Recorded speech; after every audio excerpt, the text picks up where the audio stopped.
We're going to go ahead and get started. I don't know if I need this microphone or not, but it's about 10:30, so we want to use this time effectively.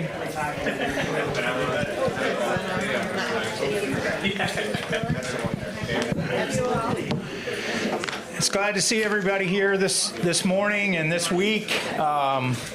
Heard a lot of good things this morning at the plenary session, and hopefully we can take another couple of steps, maybe a bunch of steps today and tomorrow and Thursday in helping solve some of the challenges that we all face in this wash sector in the United States. So appreciate you being here, appreciate you communicating with us, so don't be bashful today. This is a time to speak out. We're here to learn from one another. So don't be bashful. My name is Kevin White. I'm a retired professor from the University of South Alabama in Mobile, Alabama, and I've been working with small communities and on-site issues in the Black Belt region of Alabama for probably 30 years or more. We formed a consortium in Alabama about, 6 years ago now, 2018, to get all the players in the same room to start talking about these water and wastewater issues in the 17-county Black Belt region, which is impoverished. It has clay soil, so septic tanks don't work, and there really needs to be a solution. We do have a session on the Black Belt tomorrow morning where I and Dr. Elliott will speak along with Dr. Claudette Poole, who's also here. But we really want to get to know each other a little bit. I'm going to turn it over to my co-facilitator here, Dr. Mark Elliott, and he can introduce himself, and then we're going to all introduce ourselves briefly before we get going. Yeah, hi, I'm Mark Elliott. I'm a professor of environmental engineering at the University of Alabama. I want to go through what the goals of the session are today, okay? We're going to try to stay practical. Before we do our introductions, just try to keep these in mind. We're going to try to build regional and local community networks, okay? We've had some success in that in Alabama, building a statewide consortium, but there are many other states and potentially the ability to build something regional. Have time to discuss actionability. So what can we actually accomplish, okay?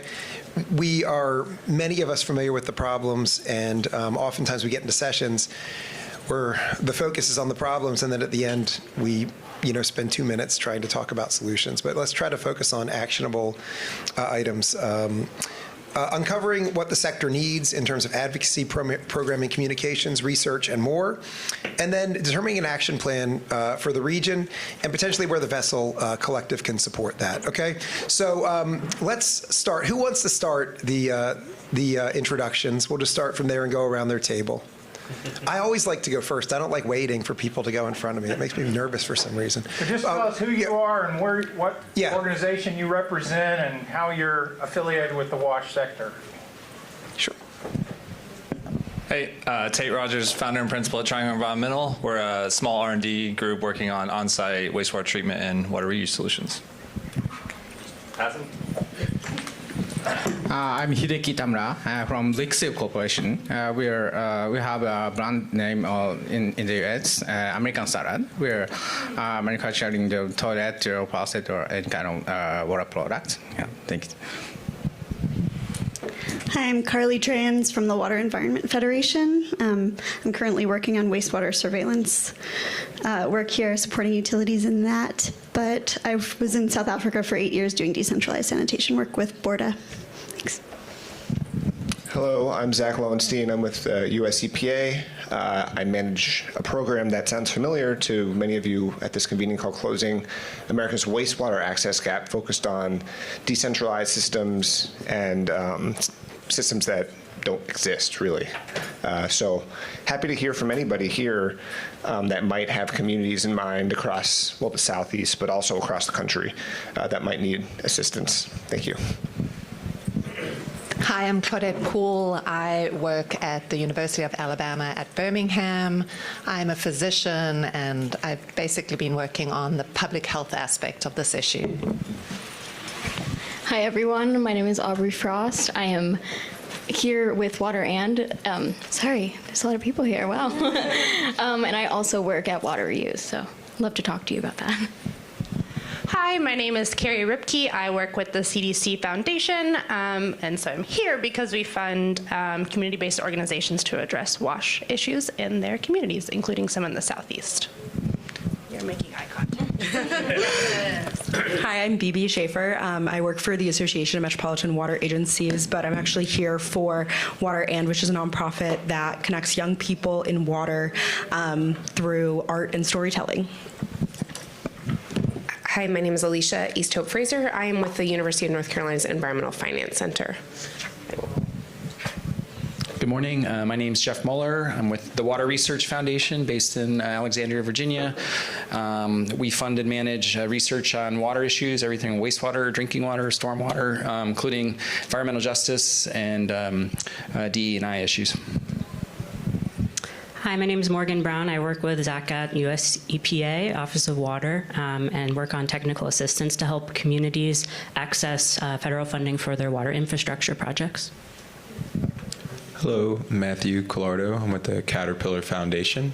We fund water infrastructure projects globally and are proud to support Dig Deep and Water for People. Hi, I'm Parker Jacobs. I'm a legal intern at the Center for Water Security and Cooperation, but I've previously done some urban planning projects in Southwest Ohio. Hi, I'm Nancy Hopkins. I'm Executive Director of the Chris Long Foundation. We're based in Charlottesville. We're an athlete-led foundation that mobilizes athletes and fans, primarily NFL fans, around the clean water crisis. We are a small player in this space. We're working in East Africa and domestically here in the United States, working with partners on the Clean Drinking Water Challenge in particular. And we're excited to learn from all of you and trying to learn how we can be helpful in this space as a smaller player, but as a really motivated group of folks. Hi, I'm Portia Boggs. I am also with the Chris Long Foundation. Hi, I'm Saloni Dudley. I'm an environmental engineer with Limnotech. We are a water resources, science, and engineering firm, so we work on all kinds of water projects, including environmental justice, and also support clients doing WASH and infrastructure projects, mostly internationally, but some domestic as well. Thank you. Mackenzie Gillum. I work with a nonprofit organization called Lack of Knowledge. We work across the nation, but I am based in Harlan County, Kentucky, and I work with different issues with water access, just accessibility and awareness around water and wastewater systems. Hi, I'm Mary Cromer. I am Deputy Director of Appalachian Citizens Law Center in Whitesburg, Kentucky. And I'm an attorney. I've been working with the Martin County Concerned Citizens in Martin County for about 5 or 6 years now. And then we also do policy and advocacy work around water issues in Eastern Kentucky with Lichen and some other groups. Hi, I'm Nina McCoy with Martin County Concerned Citizens and East Kentucky Water Network, and I'm currently serving on the National Environmental Justice Advisory Council as a community group member in Region 4. Hi, I'm Ayako Tischler. I work at Moonshot Missions. We're a technical assistance provider, water and wastewater technical assistance to rural, small, and tribal communities across the United States. And we also serve as a National Environmental Finance Center. Hello, Elizabeth McLean. I'm with the Waterwell Trust. We provide rural homeowners with funding for a water well, and we also work with community partners like the Chris Long Foundation. Hi, Erin Huber, Executive Director and founder of Drink Local, Drink Tap. I'm based in Cleveland, Ohio, but also work in East Africa and Uganda. Globally, we implement water and sanitation projects, and in the U.S., we do education in schools and advocacy. Hi, I'm Ashley Batista. I'm with Clean International. We're a nonprofit based in California. I'm sorry I snuck into this group. I was Pacific, but we work worldwide around water access projects and replenishment projects. We are working abroad, but we're really hearing a lot of interest from corporations that want to do more work in the United States. So we're excited to explore that, public-private partnerships. Christopher Lindsay. I'm with the International Association of Plumbing and Mechanical Officials, or we often go by our acronym IAPMO. Essentially, we're a 100-year-old trade association that's an important voice in the industry. Hi, I'm Al Smith with Dig Deep. I lead their innovation cohorts and also support their Appalachia Water project.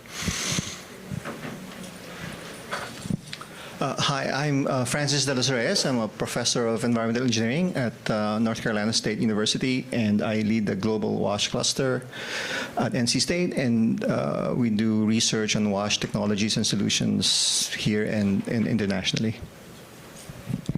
Good morning. My name is Katie Lackey. I'm with PolicyLink, which is a national organization advancing racial and economic equity for the 100 million living in the U.S. at or below U.S. poverty lines. We also anchor a national network called the Water Equity and Climate Resilience Caucus, which is over 70 water and climate justice organizations and frontline communities working to make federal policy better work for them on the ground around all water and climate issues. Hello, my name is Rachel Gold. I'm a ORISE Research Fellow at the Office of Wastewater Management in the EPA, and I'm working on geospatial wastewater service area data collection and mapping. Hi, my name's Jo Ellis. I'm a transplant from Australia. I'm based in Durham in North Carolina. I come from a water resource planning and development space and the water sector in Australia, and some international development work as well. Hi, my name's Elizabeth Schlaut. I'm from the EPA and one of the co-leads on the Clean Watersheds Needs Survey.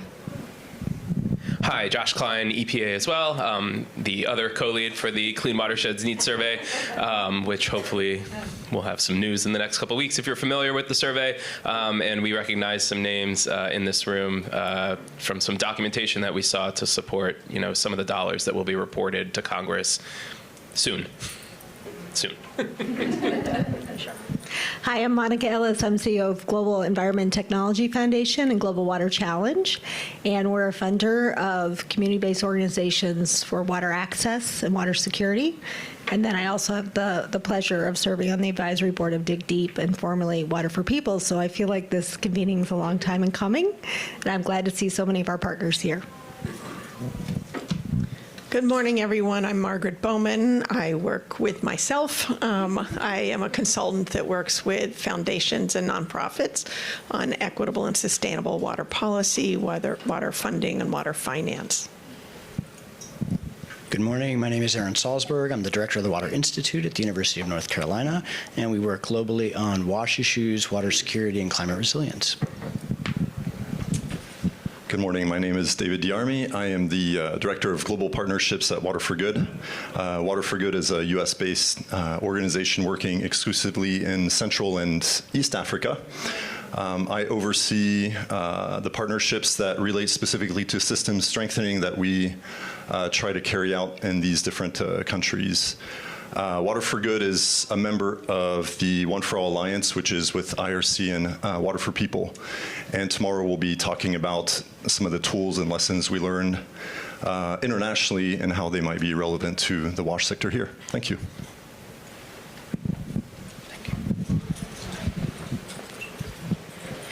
I'm not sure what time of day it is, so maybe good morning, good afternoon. My name is Yolanda McDonald. I am a faculty member at Vanderbilt University, and I'm the director of the Vanderbilt University Drinking Water Justice Lab. And what I'm really focused on is where, why, what, and how.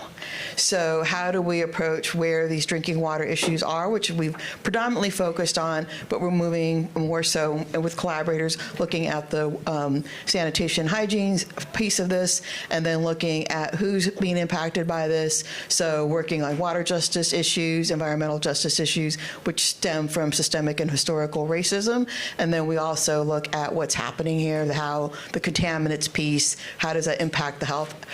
For those of you who are too young. As older people remember saying, where's the beef? I like to say, where's the health? And when we talk about drinking water and sanitation, and then how do we go about using this? How does regulation, how do our current regulatory guidelines help communities, and what are the unintended consequences that could potentially happen with regulation as well? Thank you.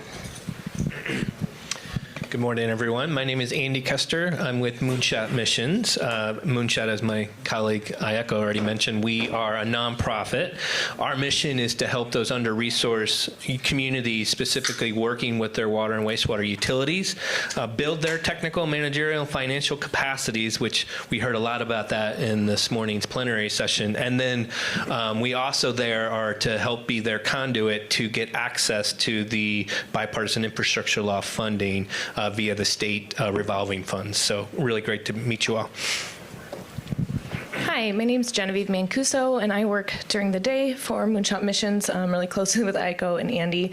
I am based in Oregon, actually, but I've been working a lot with Andy in some communities in South Carolina and Alabama, and I have some family connections to Appalachia. So also sneaking in and really excited to be here and meet you all.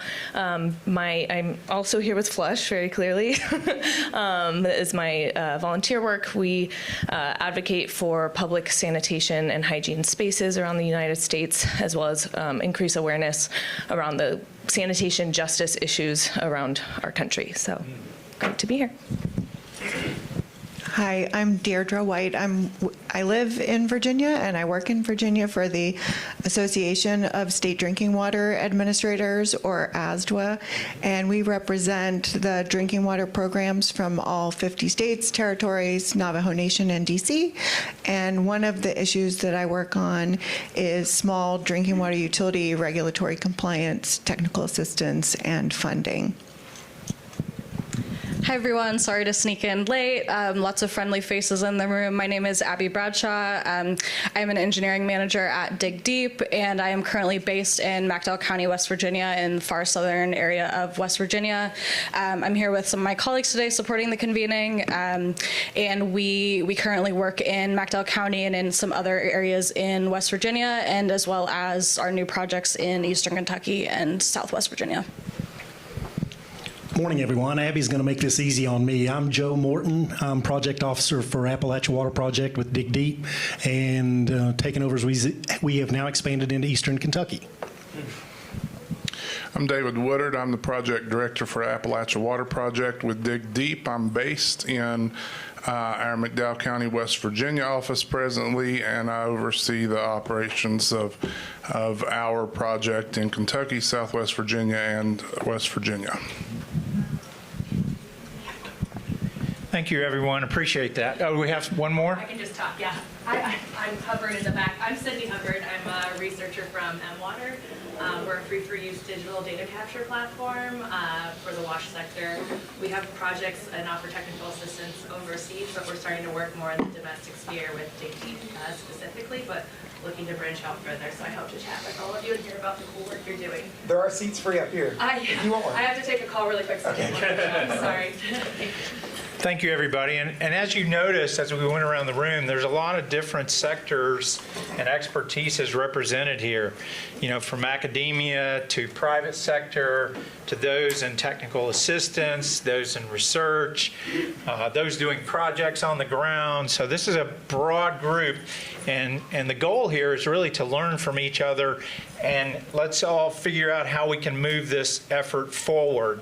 And that's what this is all about. We're going to break up in a minute into some groups, and you can choose your group, I guess, or we can do it another way. But we're going to break up into groups and try to answer some specific questions around, number one, in your experience, what are the critical issues that we're facing? What are the obstacles? What are the problems that we're trying to overcome? So that's one of them. And then the other one is, what in your experiences have you seen that helps us get around those issues or barriers? What has been successful? So we're going to try to get into groups and talk about those from your own experience. And again, you need to be open. You need to talk about these issues. We're going to try to capture these things so that when we come back 2 days from now on Thursday, we can really put some of these successes and directions into maybe a policy format that we can then take to Congress and other governmental leaders to help us move this issue forward.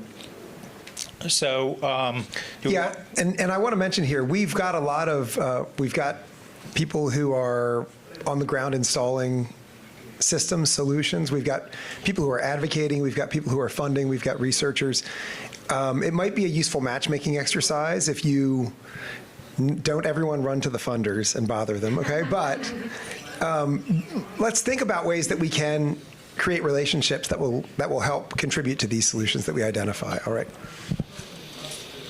So I guess we can break into groups. You can stay at your own table. If you're all funders at one table, you probably want to spread out into, the other tables. If you're all, EPA or Dig Deep at one table, you might want to spread out so that we can get some cross-pollination in our groups. But we're going to break into groups and start talking about these issues, challenges that we feel like we need to overcome, whether it be a technology issue, a funding issue, a policy issue, biases in the existing setup of how funding is delivered, lack of government oversight, management structures, and how do we implement those. Whatever those issues might be in your own experience, let's try to get those out on the table so that we know what we're trying to overcome, so that we can begin thinking about those over the next couple of days and all the meetings that you go to. And on Thursday, we can try to summarize not only the issues, but what do we think are ways that we can get around that issue or overcome that issue or challenge, whether it be funding, policy, regulations, incentives, et cetera. So that's kind of where we're going with this. What do you think in terms of Yeah, so why don't we, we've got a pretty full table back there, but you've got a couple of those sticky big Post-it notes. We can pass around some pens. Maybe here, I don't know, it might be good to break the Dig Deep cohort up a little bit and distribute you among the tables. Likewise, if you're at a table with many people from your organization, please split up so you can share your perspective with the other groups. We'll try to get at least 4 groups. I don't know, the one in the middle, you don't have a vertical surface nearby. I mean, if you want a big Post-it note to work on the table, just let us know. Post-it notes and pens. Great, yeah. Write on So those and we'll stick them up. please mix and match, and all of us, the facilitators, will find a table as well.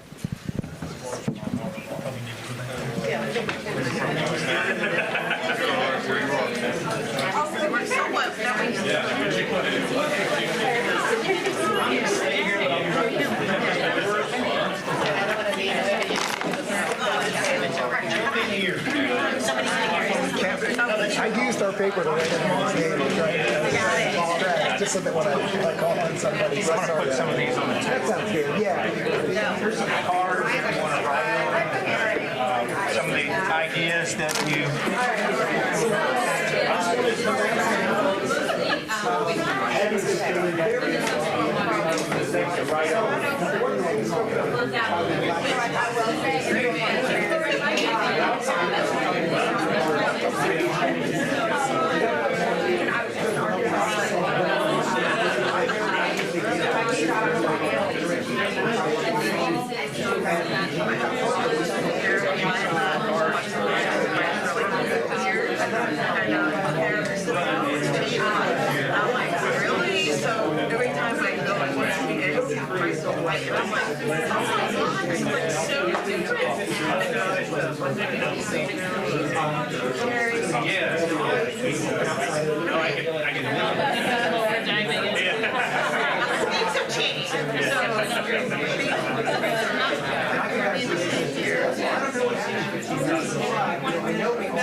Stay with me and take notes on.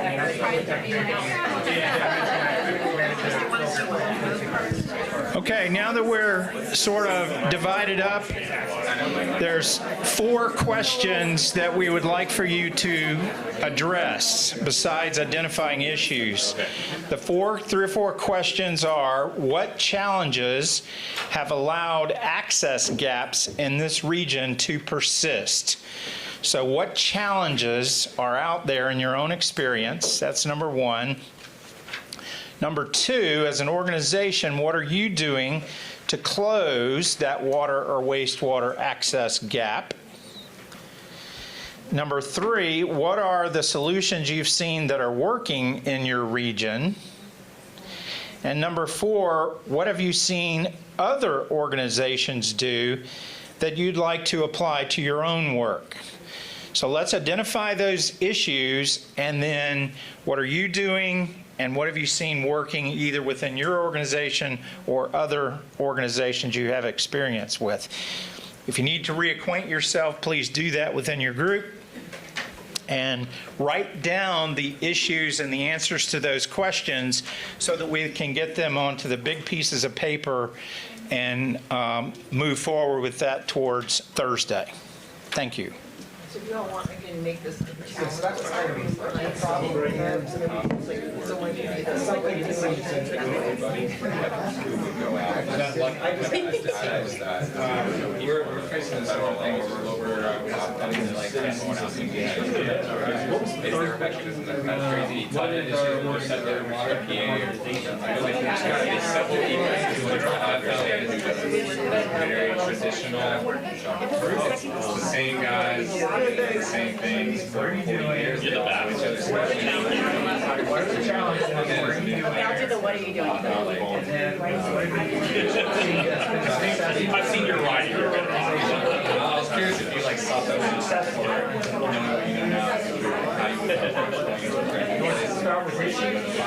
Challenges, so maybe it's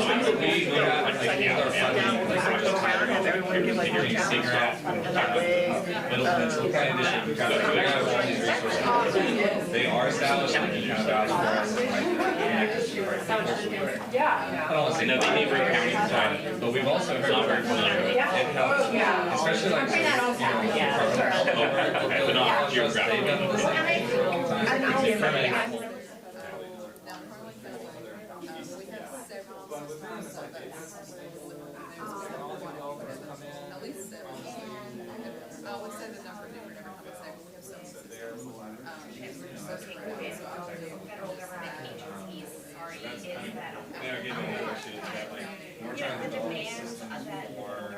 Rural households, there's this kind of heads up. You need to have engineer systems that rely on those public health, but that aren't prohibitively expensive, and they just kind of butt heads. Even though the utilities exist in a lot of places. Especially like I just had the water reuse summit here a month ago, and it's all this whole time. It's really cool. It was all, I won't say all, but mainly urban focused. A lot of development, like high-rise apartment buildings with gray water, black water systems in the basement, have using it on site. But that comes with all these regulations. There are like online monitoring and stuff, and we really start to reduce that scale down for housing codes. You got it right in front of it.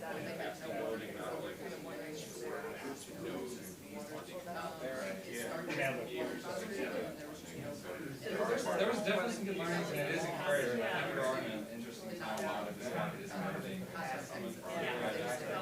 There's all kinds of things, but it's just the Wild West, especially in the city.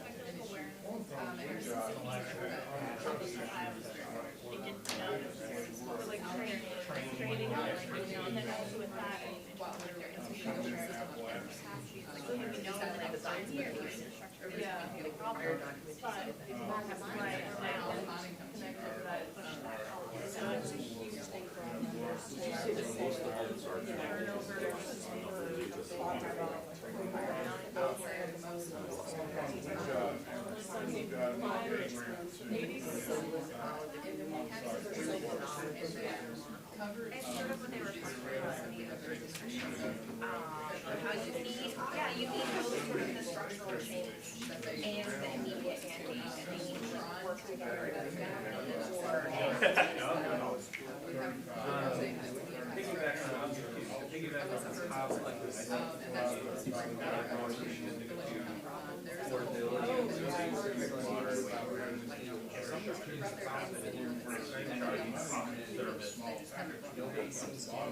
So affordability from the water bill perspective, we need to solve that. Yeah, I wonder if that goes with not everyone can afford. ears, like after Well, so I also wonder if it's comparing kind of an comparison like ear, shape, there's kind of more there, just like they don't want to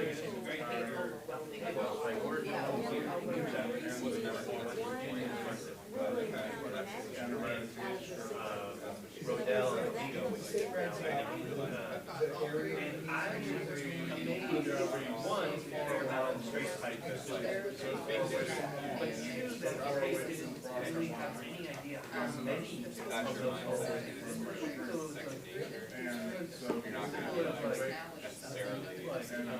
Priority from the state government is wrong.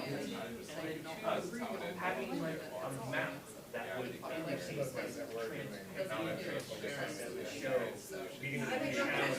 The one and I would, we were always these group of homes over there, because that's like 30,000 homes in the world. We like, we go in a 10 or 100 or so. That shows me where we should the governor has like issues like a state executive order, like we don't have to get rid of all the homes that we have that actually don't. It's hard to manage. But I know that's not political. Yeah, like having a regulator, like navigating. So like that. Oh, absolutely. And then you find recommendations you can buy on like how,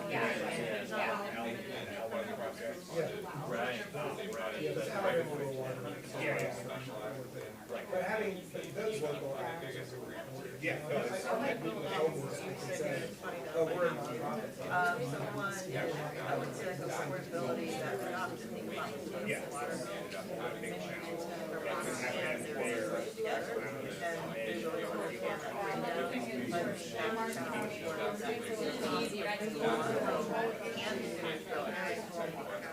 I think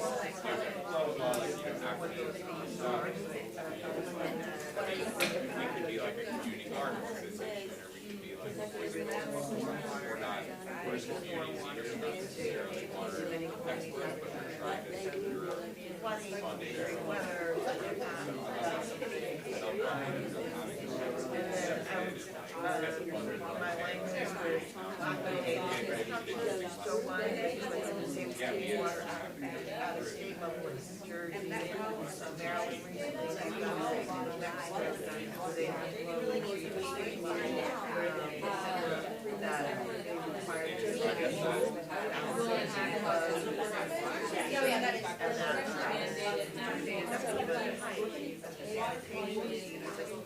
you're working on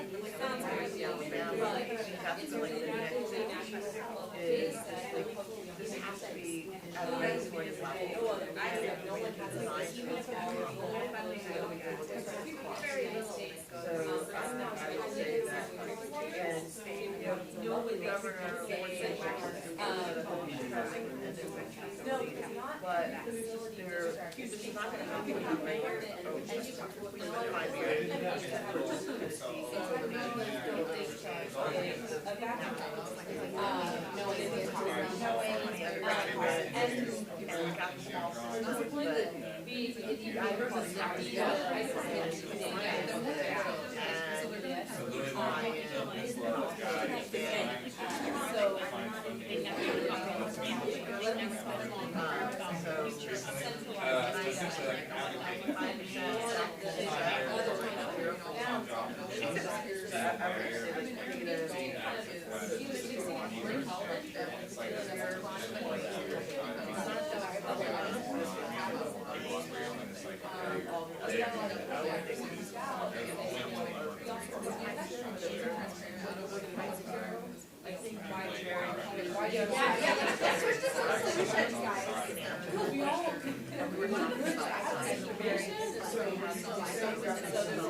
Not ours, but other.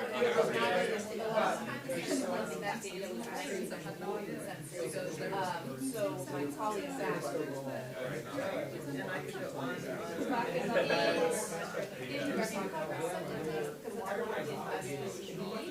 Thanksgiving to early January, but they still haven't, we know roughly any sort of system not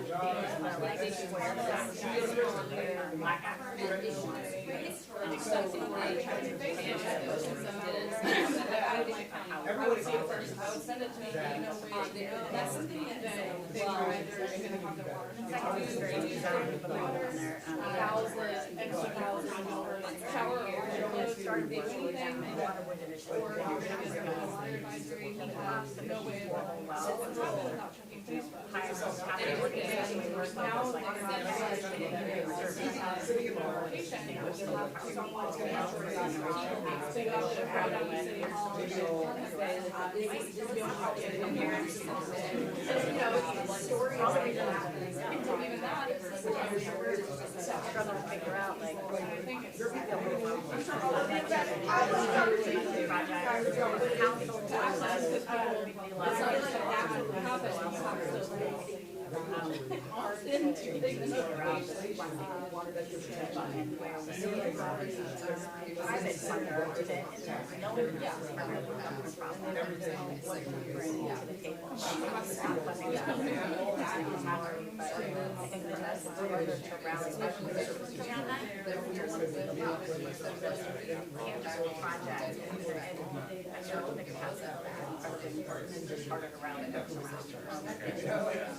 it feels very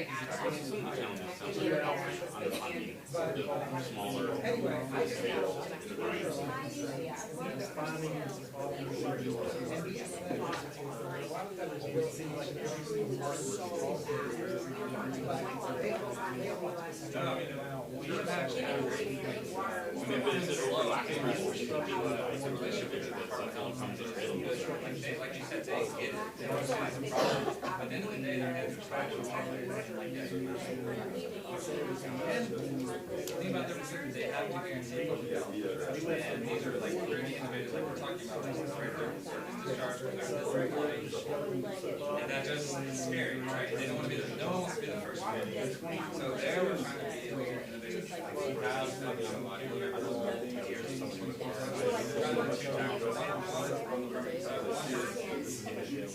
what we haven't figured out is figure out how to work where the water goes. Like in the industry, we have to get there's very strict but I guess something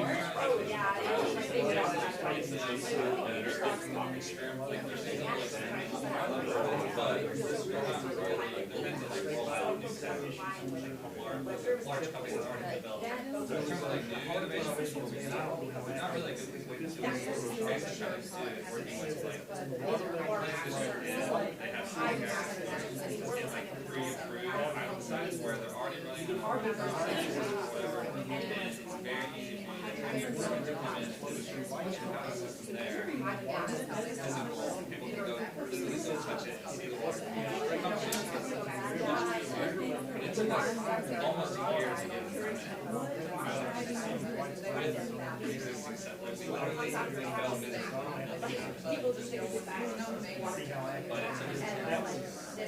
But they had to find something else. Well, that's not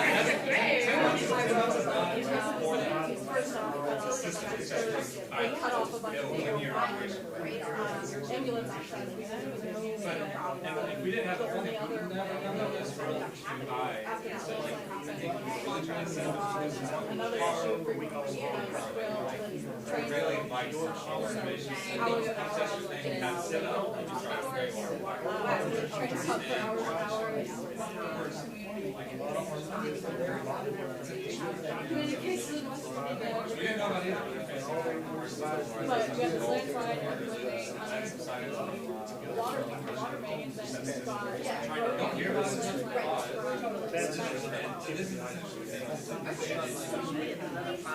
Can't really be.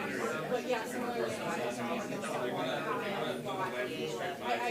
I'm constantly trying to figure out ways that we can encourage technologies such as decentralized water systems for small systems that have some of the stuff right now. Decentralized wastewater systems, but they simply don't have the capacity right now to learn because we have, the one or two guys who are there, it's just stuff that they're working on this business. And they have a plan to hire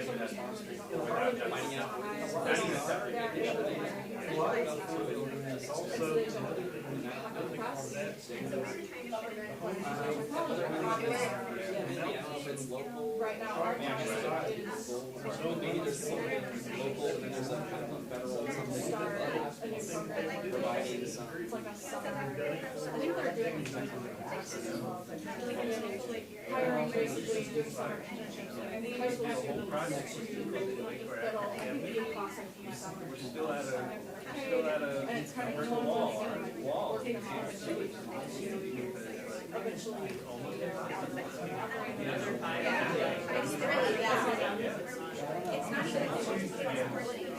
not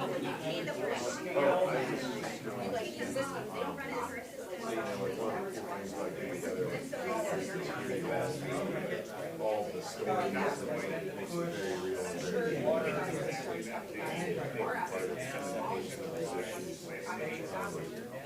but I'm wondering, like I wrote some stuff down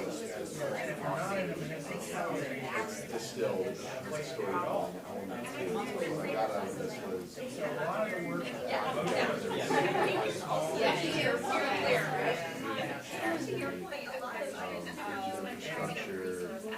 morality, trust, one small town of water, and it's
I think that model, in terms of like, you need to build trust and all these things, you can really get down the pilot. It only costs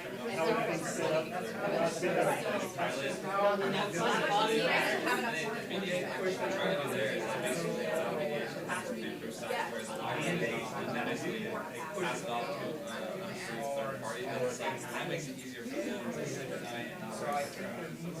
So trying to get that where, they've already pretty go for a year.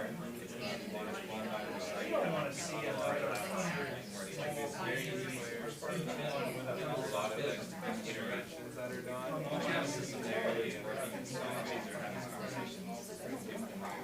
Much rather managed by one larger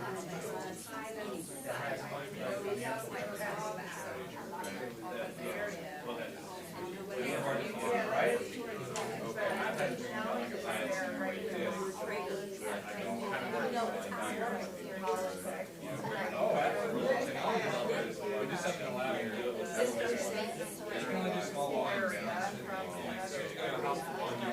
it's only coming down. So the scale of those issues don't exist. So it's very hard to use technology.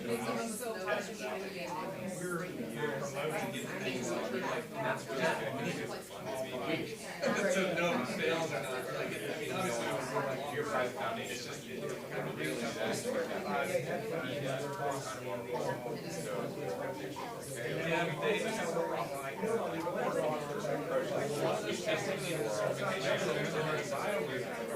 not great to brand. They're expensive for one thing, and like they want a solution clean, really you need whatever it is, or great water, whatever it is, as we move forward.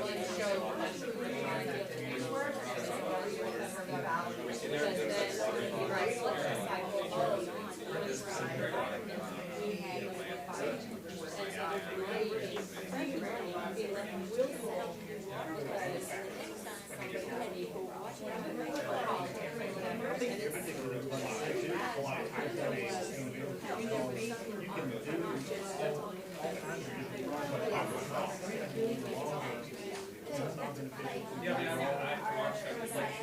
There's some great.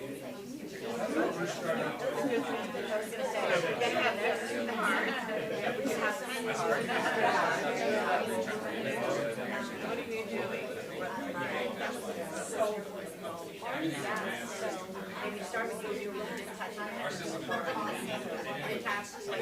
we essentially catered to like all ground water. So the team construction has to use our system $16 outside of this, you make a whole it's like all these like four things that are technology not do this, you know, the other side of somebody is like you can work with this guy for whatever reason, you know, it's like, so it can be tricky too from a like on the foundation side of the states are like more experienced.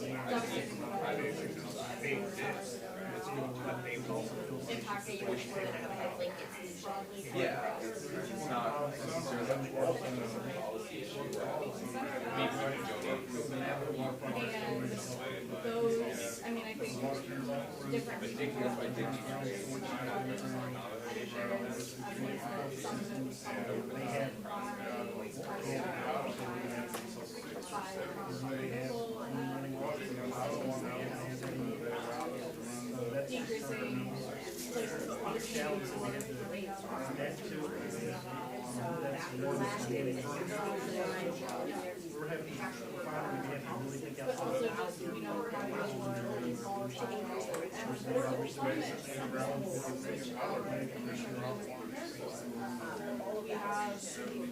Wells or some, you know, some of the stuff that might not be prepared to have influx of water. You know, so we don't have all these different kind of still go through. I want to bring up also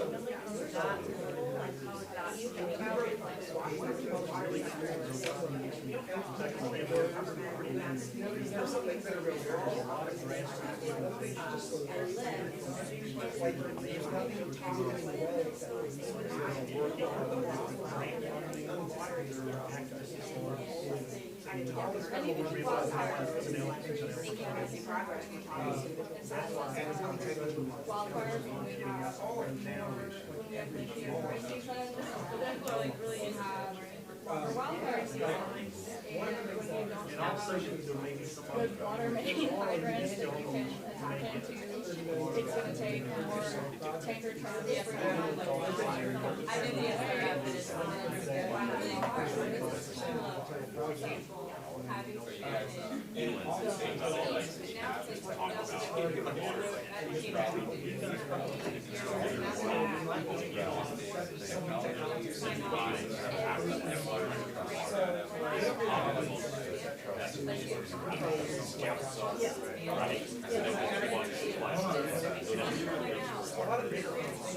there are opportunities.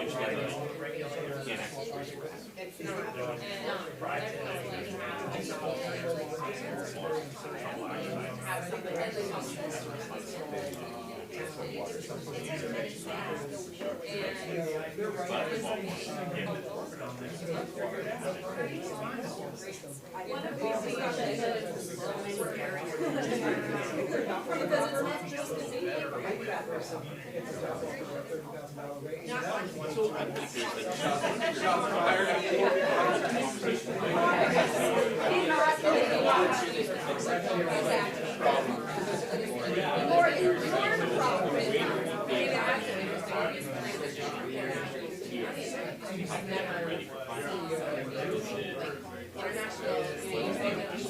know what the problem is? It doesn't be so find some money and you do it. And here it's like, okay, you know, you find some money and like, oh wait, no, it's not. Oh wait, you gotta do this. Oh, you have to say. We talk about it, you know, this person you want to be like them, they can't. It's weird. It's going to be so very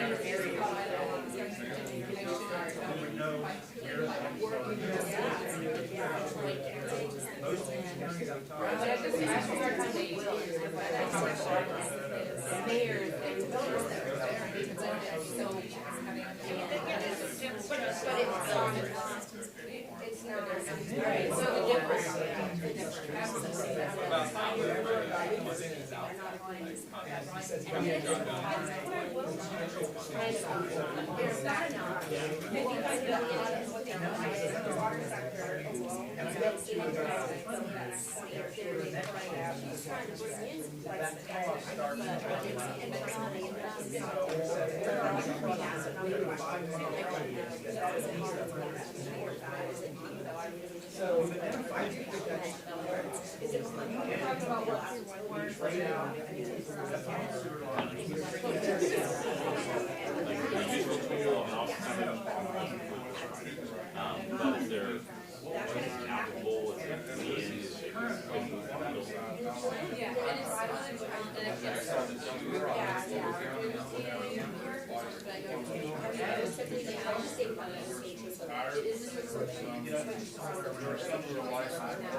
That's how we got all the stakeholders to come to our meeting.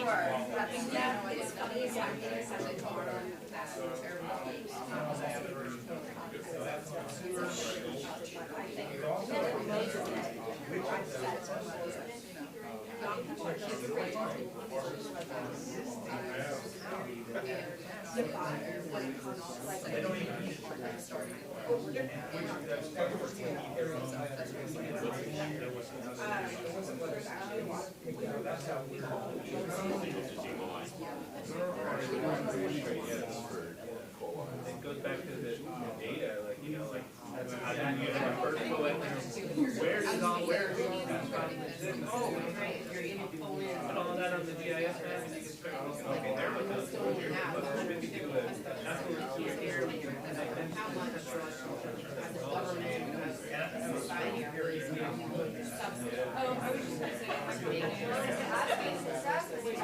say, and what else is working? Well, I don't know, but looking at, you know,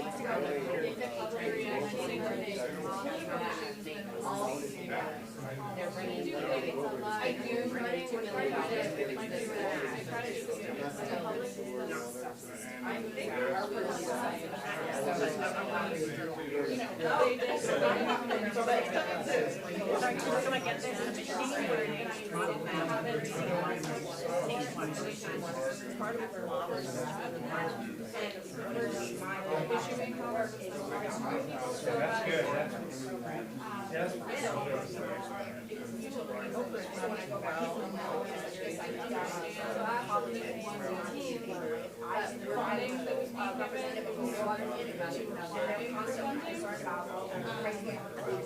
Which is frustrating. Because when you see the community about programs, $1 billion are going to this program, your city's been selected, you're going to receive it.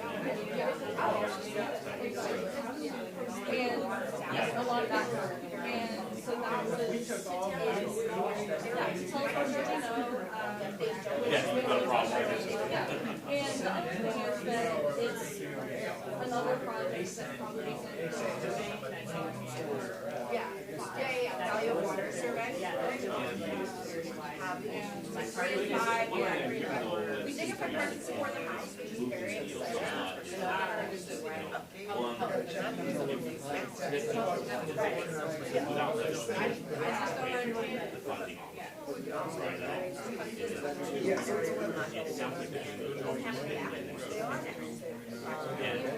Yeah, so they're listening to these things,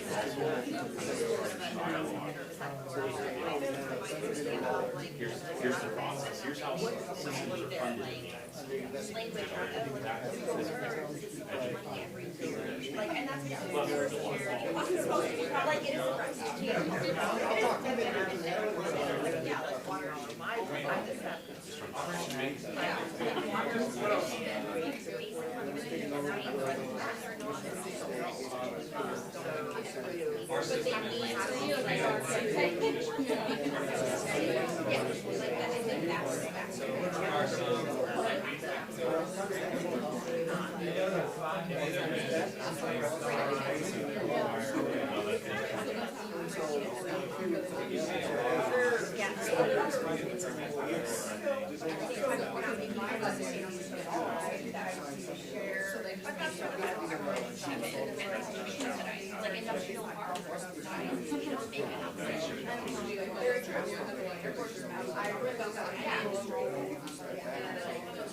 thinking was,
but we can also show the whole sector, like there's so much job opportunities here that where you can skills, you will be able to move to there if you want to have a great time because there is demand.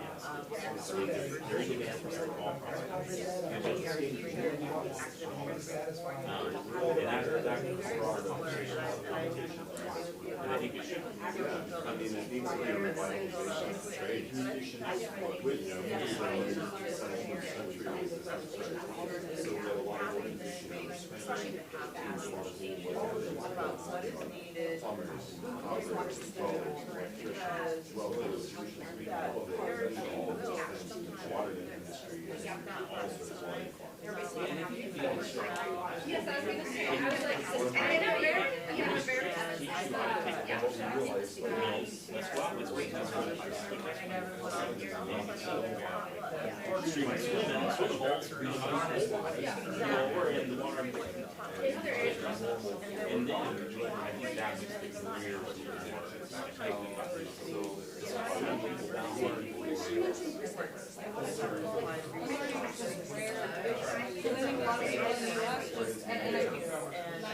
I would know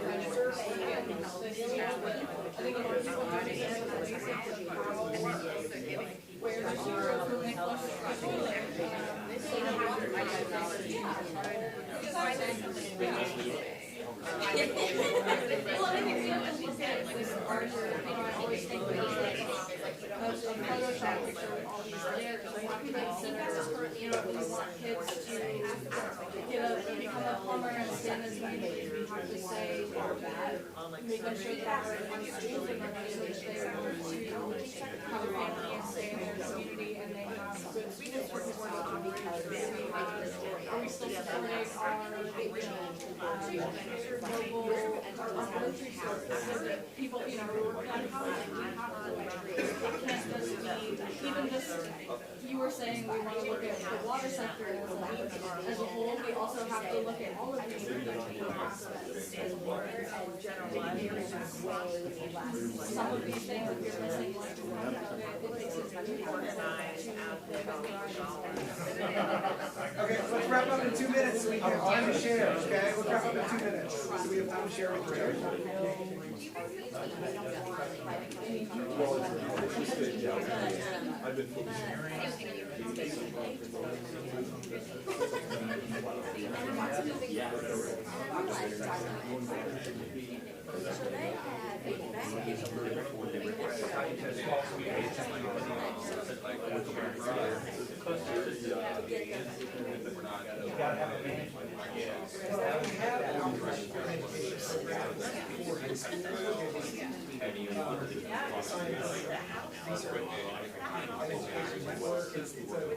It's a program where researchers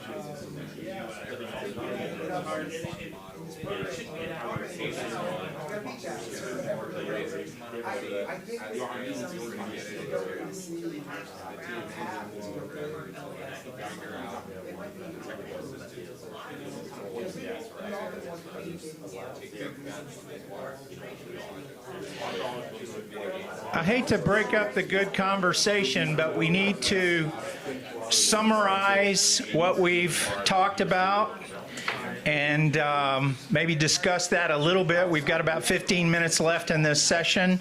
So hopefully somebody at each of your tables have taken some notes, and we'll go table by table and talk about the issues that you identified and some of the successes that you've seen in your experience. Yeah, can we limit each table to 5 minutes so we can get out of here shortly before 12? Sorry, I'm actually going to start a timer. I told everybody 5 minutes, and then I looked down and it was 7 minutes later. So Yeah. I know how it is. So It's a good problem, right? Because you're interested. Let's start over here at this table, and can you list some issues that we identified? Okay. So some of the high-level issues that we identified were TMF capacity, and then along those lines, government regulatory capacity, community capacity, and then while more support for the technical expertise, for example, while they're SRF dollars, that often that the utility staff doesn't have the capacity of their documentation or the workforce capacity to even exercise these.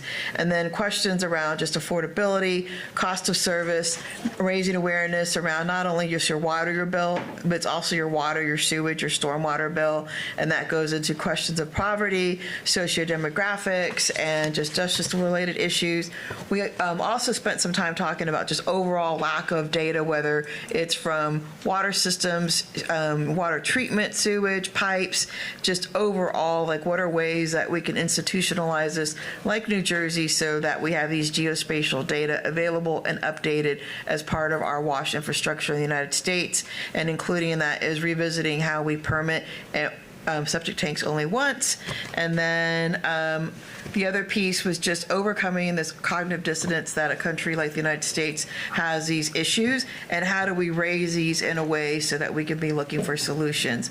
And then we also looked at cost of these solutions, that many times that what we look at outside the U.S. are much more expensive when we try to implement them in the U.S., and how can we work with our funding partners to try to address that. And really love this value engineering, that how do we think about distance between connecting systems, and also realize that the scale and technology, that politics often is part of play in these challenges. Good job. Excellent. Oh my gosh, no pressure. Okay. We talked about some household approaches. This is what's working. What are folks doing? Household approaches like connecting households to the main line for water access, and also rainwater catchment, which you heard about a little bit in the plenary session. We talked a lot about consortiums and connections, getting everyone in the same room to talk through problems in a locale, kind of like a potluck approach. Everybody brings something to the table to bring to bear on a common challenge, and to really create space and time for those conversations. We talked a lot about data and information as a path to success, things like needs assessments, or we heard about a machine learning model map of community water systems, or a report in Texas about small systems funding and technical assistance, surveys and data, basically things that can help get a shared understanding of the problem. We also talked about surveys and data and assessments as a path toward building trust, people understanding the features of a problem, so people can come to consensus around solutions, and the need to move at the speed of trust. I like that phrase a lot. And then we heard about cluster approaches to get mini economies of scale going for small systems, and also demonstration projects, maybe even in the range of $2 to $5 million for small scale solutions, 150 connections, something on that level for small scale sewage. Hopefully I didn't miss anything, but that's what we talked about in terms of what's working. Thank you. This group? Yeah. Are you the speaker? Apparently. Speaker of the table? Maybe just what? Yeah, I can talk about the challenges and then go talk about the solutions. Okay. So the challenges that we talked about was that we don't have a foundational assessment for data. Capturing data for water and wash is really, really difficult. And so because we don't really have a foundation, it's difficult to know where to go from there. Trust is another huge thing that came up, as well as distrust. We need to make sure that our communities have trust in all of the different parts of this challenge. We said policymakers are often not within communities, thinking that what they're doing is helpful, but they're not with folks on the ground, and the way the implementation works can be challenging. So a lot of those examples include matching fund requirements for different federal programs, and then knowledge of funding opportunities in general. The other thing we spoke about is a lack of ownership over problems. Not that people don't want to take ownership, but that it can feel really overwhelming and traumatic to take ownership. And so it's like whose problem is it, I think, is something that we spoke about a lot. And then one of the other things that we mentioned was knowing potential solutions versus status quo, and the ease of staying with things that we've always done versus exiting that world into more innovative approaches. And then for the solutions. Sure, I'm mostly going to read here, but leveraging the community networks that exist, right? Those like coalitions, how can we bring everybody to the table and utilize those networks?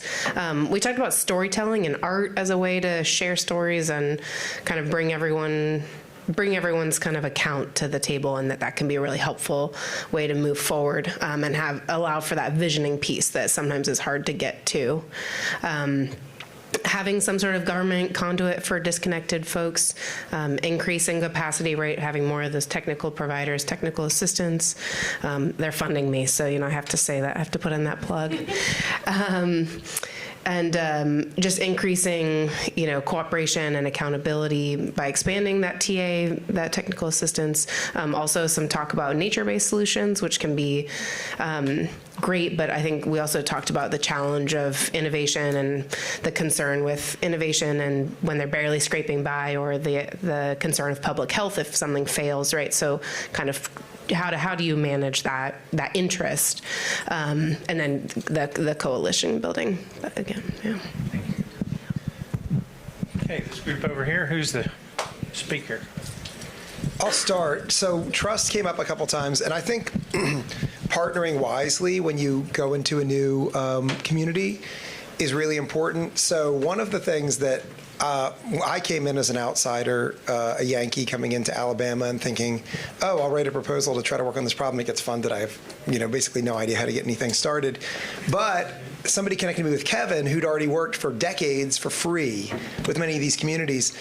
And then Sherry Bradley, who had been working at that point for about 35 or 40 years at the health department and helping a lot of communities.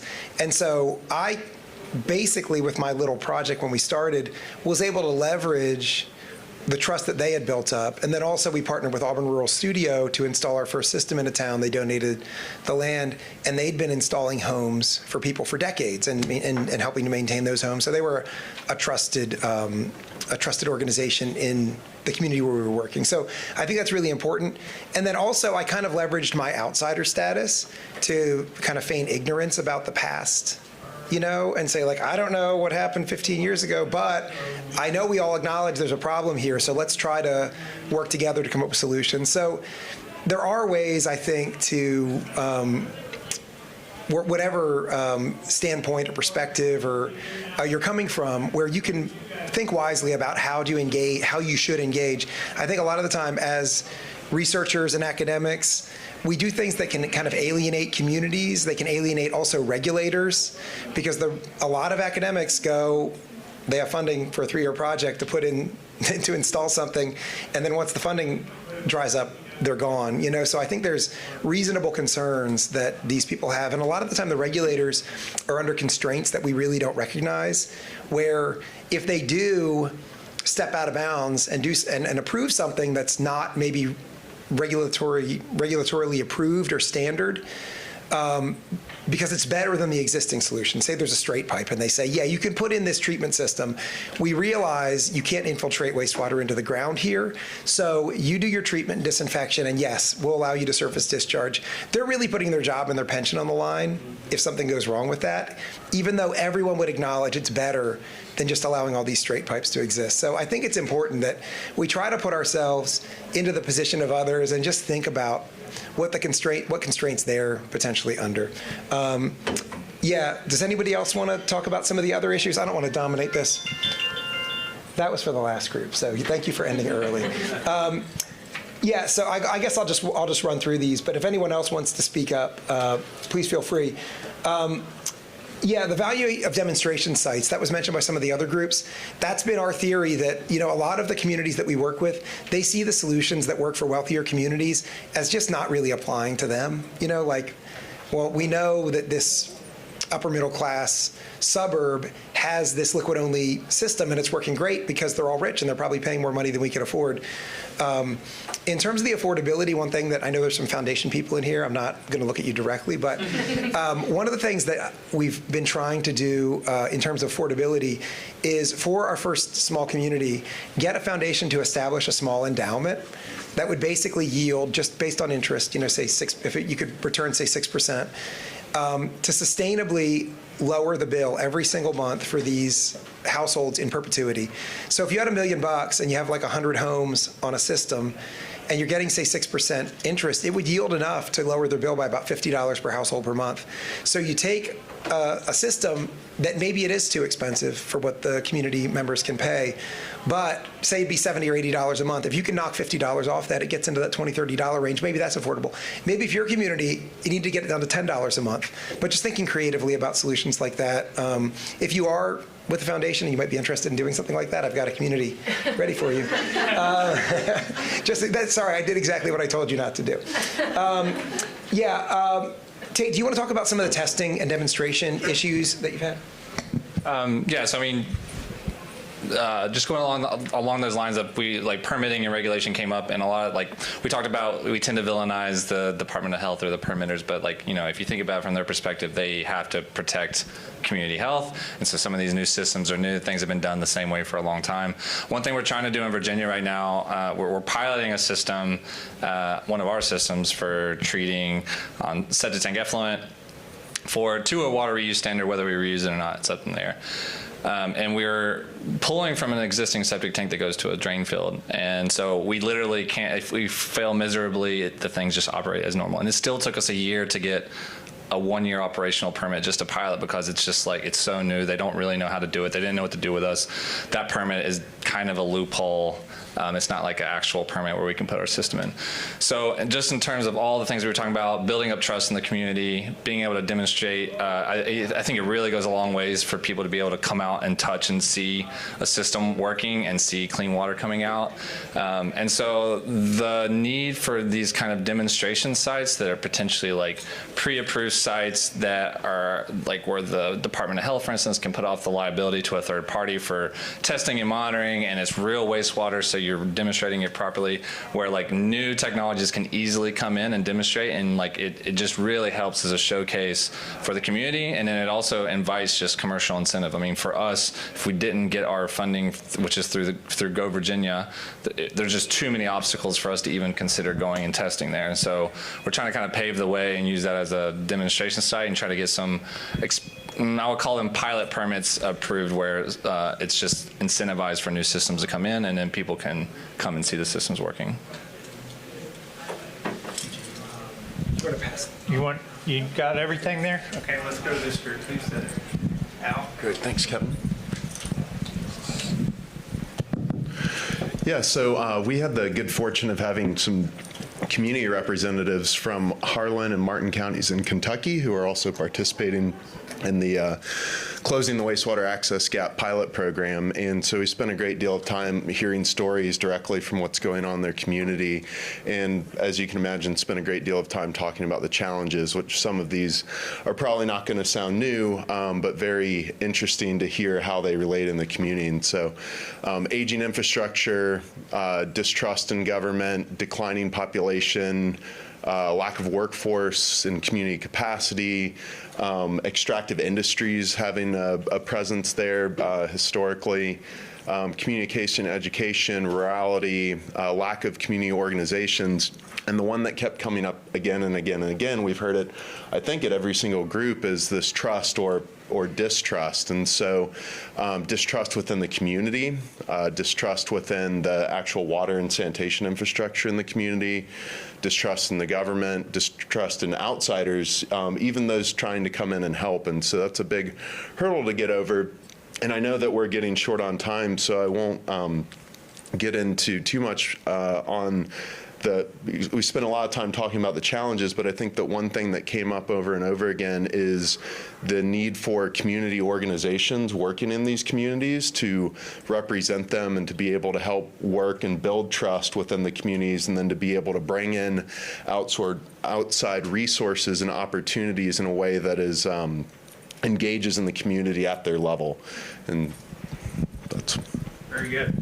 I don't think EPA realizes a lot of times how much the people want what they do, but what they're hearing is what the mayor or the county judge executive is telling them EPA is doing. So a lot of misinformation, rather. Right. We've seen that over and over and over again. So the community, the citizens need to have a voice, not just the political structure. I think that's what you're saying. Okay, last group over here. Who's going to be the... So yes, replicating, I think, what every single table has said in terms of data, lack of data, lack of access to data. We heard from the EPA about lack of centralized data, even at that kind of federal level, and some activity that the EPA has been under to develop a centralized database for privately owned wastewater treatment systems has been challenging for them. And I've seen this in an international context in Australia even. I've been working with the World Bank, and we've heard from people working in the international development space that that's the same situation globally. So how do we face that challenge in terms of gathering data and how we use it? We heard about trust as well. Same has been replicated in all of the tables. The politics that you've just alluded to as well. A different context we talked about than what you talked about in terms of declining population and impacts from extraction. We heard from an area of the country which is undergoing quite rapid development and gentrification, and what's happening there is these development of donut communities where development is happening around existing communities, and pockets of communities are being left behind. So that was an interesting one, which I guess muddies the conversation about those communities in need. How do we identify the communities that are most in need? It makes that even more challenging to identify. In terms of what's happening and what's working, we've also talked about the TA component, which I think has also been highlighted at a number of tables. And how do we target that? We develop that program to, again, get to those communities that are most in need. And the ones that aren't even on the short list, aren't even on the long list, how do we identify those communities that are essentially invisible? We heard from someone who's got experience in international development about what's happening in terms of district-wide WASH plans that are being developed at a district level, with bringing in lots of partners to avoid that talking across each other, and to bring that communication to a centralised place to develop a plan that everybody can see that can be brought forward to develop infrastructure. So, yeah. And just a super quick clarification. So EPA is working on a model for publicly owned treatment works. So not private, unfortunately, but, oh no, you're fine. I was like, I'm gonna get in big trouble. So publicly owned, and since this is a room full of very dedicated people to the water sector, I just want to put kind of a shout out for, if you work with utilities, or if you happen to know about like the locations of septic systems versus the location of centralized treatment lines, this is something EPA is really interested in and would love to hear from. Even if you don't have data to offer, but you're just interested, please come find me and I'd love to speak with you. So I'm Elizabeth Schlout with the EPA. Very good. Thank you very much. I want to add one more thing before we get by, and I mentioned this in our group, but it's sort of a structural policy that I think is sort of common across the United States, and that is the governmental bodies have pushed management of water down to the very lowest level. And so if you're in a small community, you're expected as a small community to provide your own water and wastewater utilities. And I'm not sure that's the correct way to look at it, considering how many small communities struggle financially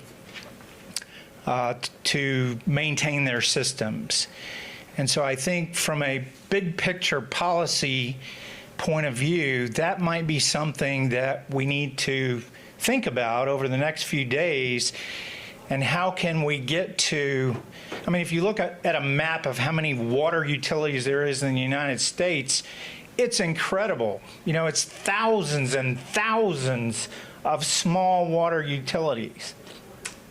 How can we get to a more consolidated, regionalized type management structure that will increase the scale and the number of customers to make those fewer utilities more financially viable?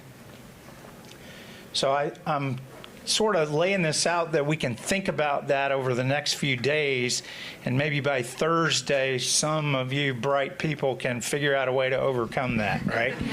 Because I haven't figured it out yet.